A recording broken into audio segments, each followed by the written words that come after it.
All right, welcome to Chapter 3, the evaluation framework. So far, we've been talking about why evaluations are important, why you shouldn't be depending only on model evaluations and really care about building product evaluations for yourself. And this chapter will kind of concretize all of that information for you on how to think about building evaluations.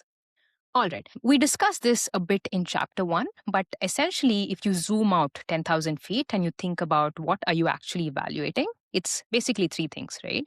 What is the input that my system is consuming? What should actually happen when a particular input comes in? And what is realistically happening, right? So input, expected, and actual. And you're trying to constantly make sure that the actual output is getting closer to the expected output or actions, right? And that's essentially what you're trying to do when you are evaluating systems. And you're trying to think of different scenarios or different inputs that your AI system might encounter in order to make sure that the expected and actual behavior are getting closer to each other and your AI system is getting more calibrated with respect to what expected behavior is for that system, right? What your team thinks is the expected behavior. So at 10,000 feet, this is pretty much what evaluation is. Input is basically everything that affects your system, right? And input just doesn't mean what the user is talking to your system, but it could be a bunch of other things that is generally called as context, which could be, retrieved data. It could be system configuration, like parameters, a bunch of business rules. It could also be conversation context. For instance, it could be conversation that's happening in the current session. What has the user told me before this? Or it could just be information about the user historically. And so everything that your AI system is given access to is the input. And expected is what does good look like? Right? What should my system ideally do when a particular input comes to my system? And let's contextualize this for a customer support system again, right? It's one of the most easy use cases to explain such that everybody can understand. And that's why I bring it up again and again. In a customer support system, if you want your agent to resolve questions or resolve issues that your customers bring up, the input might just be the query from the user, like what their intention is, if they're submitting a return, or if they have a billing inconvenience or something like that. The retrieved data could be something like past queries of the user, maybe metadata about them. What kind of plan are they subscribing to? And conversation context could be particular session context. For instance, has the user told me any information in this session?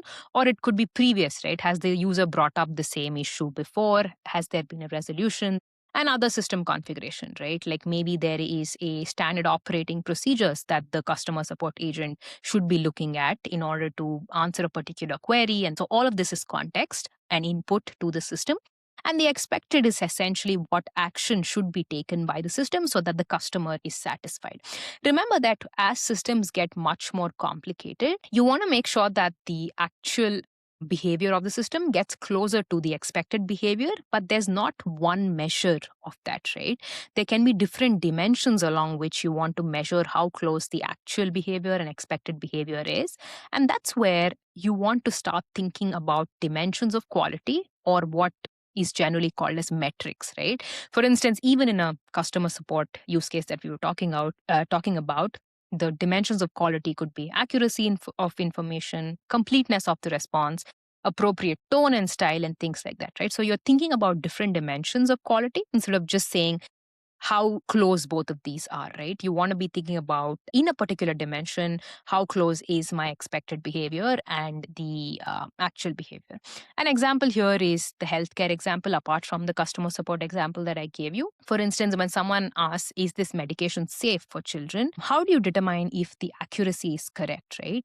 For a healthcare context, the accuracy might depend on things like, medical advice should always come from doctors. So the healthcare agent is correct only if it is suggesting that they talk to a pediatrician, provide some general information without specific recommendations. So accuracy means very specific things in a healthcare use case as opposed to a customer support use case. And you also need to be thinking about, whether the tone is along the brand voice of this company. And that's why this kind of brings me to the next topic, which is generic metrics that that is available online might not work for your use case, because you as a builder really need to be thinking about what are the dimensions that I need to be caring about and devise metrics along those dimensions, right? Take a very simple example. We can have a metric called helpfulness, but the word helpfulness means nothing if there is no context attached to it, right? In a customer support system, helpfulness might just mean solving problems quickly and escalating when needed. You don't have to over explain anything, right? Because when a user is talking with a customer support agent, they don't want it to be chatty. They just want it to solve their problem. In education, that might be completely different. Helpfulness might mean being chatty, guiding students and talking a little more so that whoever is learning feels comfortable enough. In a medical use case, helpfulness might just be being very accurate, hallucinating very less, etc. Right? So, what the term means or what the metric means is entirely dependent on the rubrics or the criteria of the particular domain or context or application. It has nothing to do with just the word. And that's why there is no list of metrics that you can always carry and use it for any product or use case, right? You need to build very specific metrics for your product because contextually it can mean very different things. And also, this is another slide that kind of tells you that for a specific use case, multiple dimensions might matter. That's why you might need multiple different metrics. In a customer support use case, maybe you want a dimension around policy accuracy or on escalation. Did it escalate to the human agent whenever it was required? There might be a metric on just tone. There might be a metric on business risk, right? So depending on your use case, you might have to think about different dimensions that matter.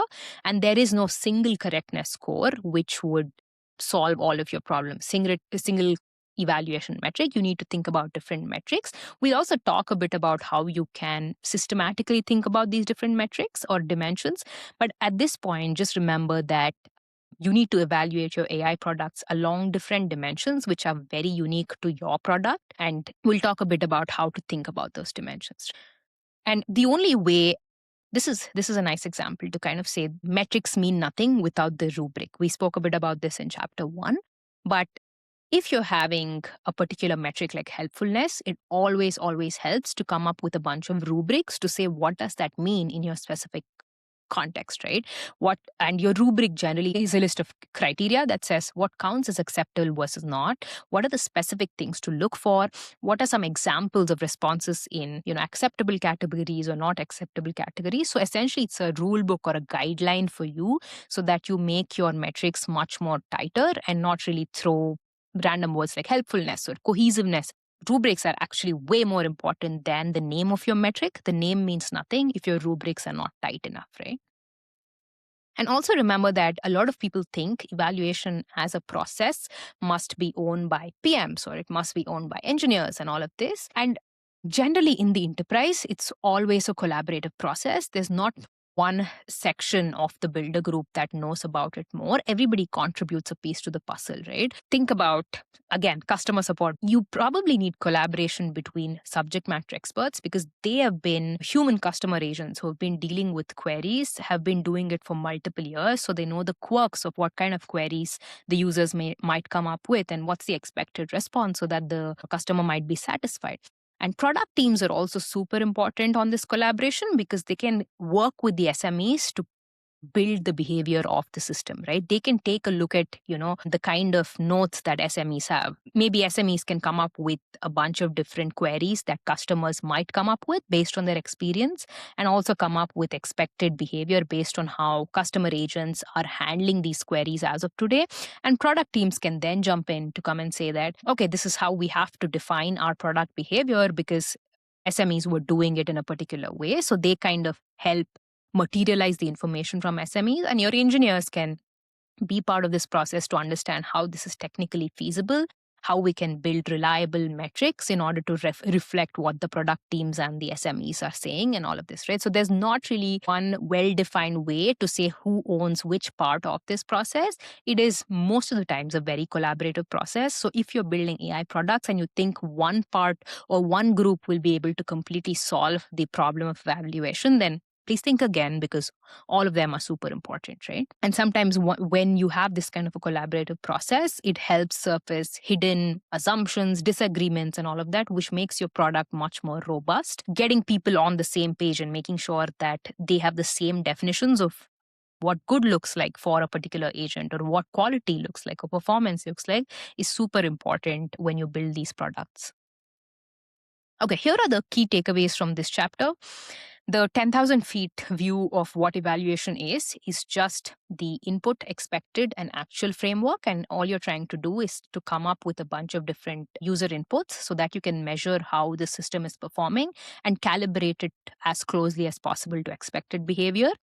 And two is context is everything. And here we mean that context of your business, of your ecosystem, of your tools, of your knowledge bases is everything. You cannot talk to someone who built the best evals for their product and reciprocate the same thing for your product, because both your products might be doing something very different. So as a product builder, you need to be very obsessed about identifying what are the dimensions that you care about and how to turn them into metrics instead of using generic metrics, which might mean nothing for your product. And collaboration is key. Whenever you're building any kind of domain-specific product, you want SMEs, product teams, and engineers all in one room iterating on what these metrics should be, what expected output looks like, how to build this technically, and all of this, right? And all of them should be part of this process. All right, in this chapter, we understood what to measure and how to define success. In the next chapter, we'll get into a bit of the execution phase, which is how do you actually build a reference data set for your AI system so that you can think about what dimensions are important, right? We've been saying think about the most important dimensions that you can convert into metrics. The next chapter will tell you how to do that in a systematic process.